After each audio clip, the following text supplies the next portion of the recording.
Absolutely. So this is this pass that you've clearly laid out for us, Ambassador Dayal. What does this then mean, Sumit Peer, for, of course, governance in New York, for also, relations of the Indian diaspora with him in New York, and also going ahead? Sumit, can you hear me? Okay, I think we've lost him. Adit Kothari, why don't you take that? What does this then mean for the governance of New York? If an individual who's made these kind of remarks in the past, who has this controversial history, is now going to become mayor of the city?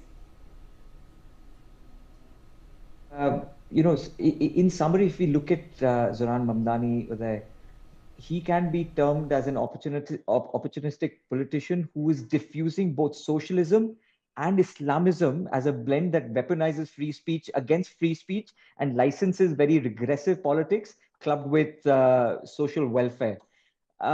His ascent into power will basically enslave New Yorkers and will completely erode their liberty, to say the least. I mean, he is a pathological liar who's overstepping his very authority granted to him by the Constitution, which basically takes away, it doesn't give him the right to arrest any world leader. Forget about, Netanyahu. I mean, the United States is not a signatory to the International Court of Criminal Justice, to say the least. So he doesn't actually have the rights to go and arrest either Prime Minister Modi or Netanyahu.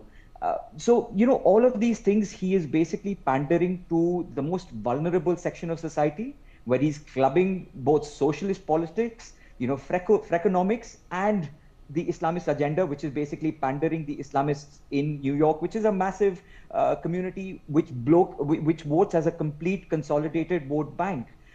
So we know that in the silence of all of this, his bigotry, his anti-Semitism, his anti-Hindu rhetoric, where he also canvassed for the anti-caste bill and the anti-swastika bill, that's all taken a backseat. So I'm glad that there are consensus within the Indian polity, whether it be Kangana Ranaut or Abhishek Manu Singhvi, who have come out to say that this guy needs to be looked at very carefully, because he's definitely not a friend, and the smile on his face is artificial.